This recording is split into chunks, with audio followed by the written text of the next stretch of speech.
Assalamualaikum. Tajuk pertama yang saya akan bahaskan adalah berkaitan pendidikan. Pendidikan adalah satu proses membentuk manusia secara menyeluruh dan seimbang. Pendidikan bertujuan untuk mengembangkan potensi intelek, fizikal, emosi dan rohani individu ke tahap kesempurnaan.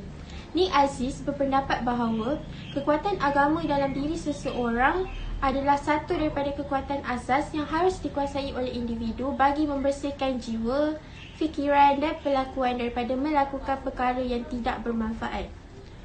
Seperti yang dapat kita lihat pada hari ini, jenayah merupakan satu perkara yang biasa dalam kalangan belia.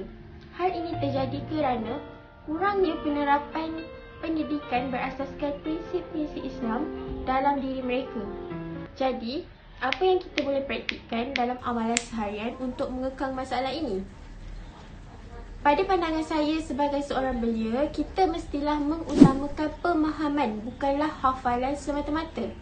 Saya berkata demikian kerana kita dapat lihat segelintir pelajar menuntut ilmu untuk lulus semata-mata. Ia merupakan satu pemikiran yang salah. Kita mestilah menetapkan dalam minda kita untuk memahami dan menghayati, seterusnya mempraktikkan ilmu yang kita pelajari dalam kehidupan harian. Secara tidak langsung, apa yang kita amalkan tersebut dapat menjadi pertahanan yang ampuh dalam menghadapi pelbagai cabaran kerana kita kini berada di akhir zaman. Jadi, poin saya di sini adalah tidak kira siapa pun yang menuntut ilmu, kita mestilah memahami apa yang kita pelajari dan menjadikannya sebagai amalan dalam kehidupan harian. Hai, Assalamualaikum.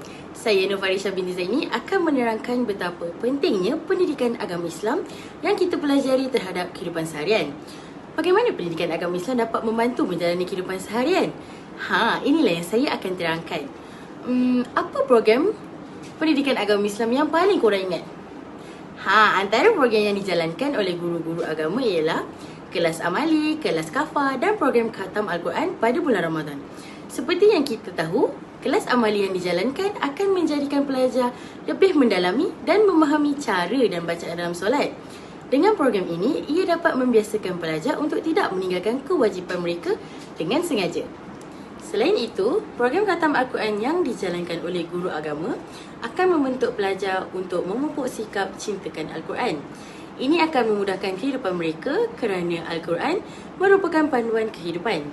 Seterusnya, pendidikan agama Islam juga telah mengajar kita untuk sentiasa melakukan kebaikan seperti bersedekah, berpuasa di bulan Ramadan dan sebagainya.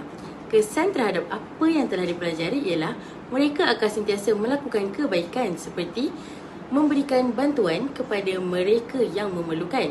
Akhir sekali, pendidikan agama Islam juga telah membentuk kepribadian yang mulia dalam diri pelajar. Contohnya, Nabi Muhammad dijadikan ikon dalam Islam.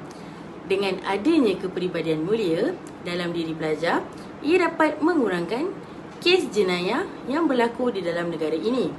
Oleh hal yang demikian, ia telah membuktikan bahawa subjek pendidikan agama Islam amatlah penting untuk pelajar yang beragama Islam kerana ia akan memberikan impak yang baik kepada diri mereka dan generasi akan datang.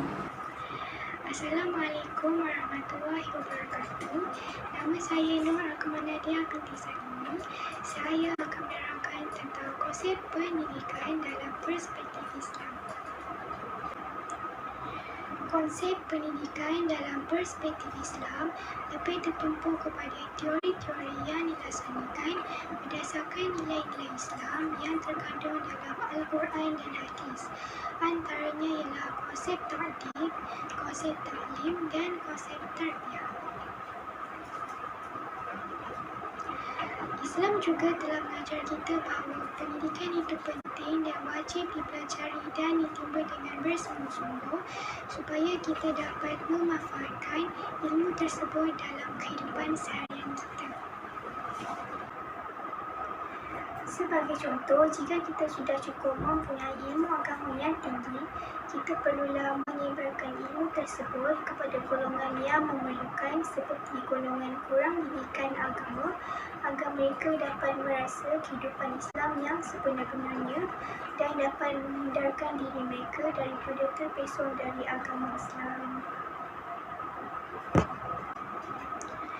Nabi Muhammad SAW juga telah bersabda dalam hadis yang ke-27 daripada riwayat Bukhari dan Muslim yang berbunyi, "Hendaklah orang yang hadir mendengar hadisku dan menyampaikannya kepada orang yang tidak hadir, kerana sesungguhnya diharap orang yang disampaikan hadis itu kepadanya lebih hafaz dan lebih faham daripada yang menyampaikannya."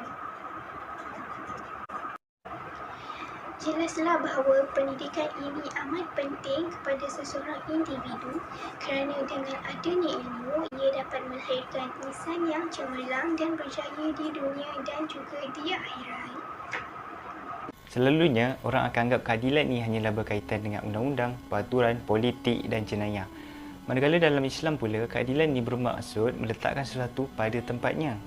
Jadi, hari ini saya akan berkongsikan kepada anda semua berkenaan 4 keadilan asas ataupun hak-hak asas yang perlu kita jaga ataupun pelihara dan juga amalan-amalan yang boleh kita terapkan dalam kehidupan seharian kita berdasarkan konsep keadilan ini. Yang pertama ada terhadap diri sendiri.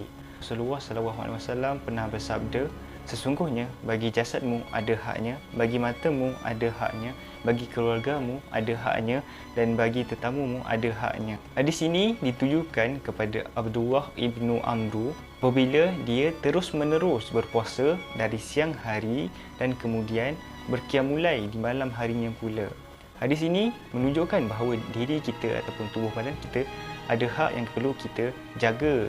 Sebagai contoh, badan kita memerlukan makanan dan juga minuman. Jadi kita perlu mencari makanan yang baik, berkhasiat dan semestinya halal dan thayyibah. Yang kedua, adil sama manusia. Macam mana kita nak adil sama manusia adalah dengan kita memberi peluang kepada setiap orang untuk menyuarakan pendapat ataupun pandangan berkenaan apa-apa isu menggunakan saluran yang betul. Dan juga semua orang berhak untuk melakukan ibadah berdasarkan kepercayaan masing-masing. Dan kita tidak boleh mencerca ataupun memaki hamun terhadap umat agama lain apabila mereka sedang melakukan ibadah-ibadah mereka. Dan yang ketiga, ada terhadap makhluk. Kebiasaannya ada dua, iaitu haiwan dan juga tumbuh-tumbuhan. Contohnya lah kan, kalau kita kat rumah ada haiwan, contoh macam kucing ataupun pokok yang ditanam kat rumah, jadi kita mestilah kita beri mereka tempat yang selesa dan tempat yang sesuai dengan habitat mereka. Contohnya macam kucing, kita tak boleh kurung kucing tu 24 jam je dan kita kena bagi dia makanan yang mencukupi. Tumbuh-tumbuhan juga sama, kita perlulah tanam mereka di tempat yang dapat cahaya matahari kerana mereka memerlukan cahaya matahari untuk terus hidup. Dan yang terakhir sekali, bagaimanakah cara kita untuk berlaku adil terhadap Allah Subhanahu Wa Taala? Yang pertama, dengan tidak menyekutukan Allah Subhanahu Wa Taala dengan sesuatu yang lain. Contohnya seperti menyembah berhala dan sebagainya. Yang kedua adalah setiap ibadah yang kita lakukan mestilah diniatkan ikhlas kerana Allah Subhanahu Wa Taala dan bukannya niat kerana makhluk. Contohnya bersedekah tetapi hanya ingin menunjuk-nunjuk kepada orang ramai. Sekian saja daripada saya. Assalamualaikum. Untuk pengetahuan korang, bila korang terdengar je perkataan keadilan ataupun adil, mesti korang dah terbayangkan bentuk racun yang seimbang tu yang ada dekat mahkamah. Sebenarnya dia membawa maksud kepada tidak berat sebelah dan saksama. Macam tu jugalah maksud adil. Sebenarnya dia bermaksud ukuran yang tidak berat sebelah dan jujur. Bagaimanakah cara kita untuk mempraktikkan keadilan dalam kehidupan seharian? Antara cara untuk mempraktikkan konsep keadilan dalam kehidupan ialah oleh kerana saya seorang remaja, kita sebenarnya berhak untuk mendapatkan pendidikan kerana pendidikan merupakan hak asasi peruntukan perlembagaan persekutuan mengenai hak asasi manusia dalam perkara 12. Seperti yang korang tahu, pendidikan ni sangatlah penting untuk semua orang kerana tanpa pendidikan ia boleh menjejaskan nama negara kita yang dipanggil negara membangun. Untuk yang seterusnya, perkara ini sering berlaku di rumah dan dipandang enteng oleh segenap masyarakat. Ia juga merupakan sesuatu yang tidak sihat untuk persekitaran seorang kanak-kanak maupun remaja yang sedang membesar, kerana ia boleh menyebabkan masalah mental dan itu tertekan yang sering berlaku di Malaysia sehingga kini.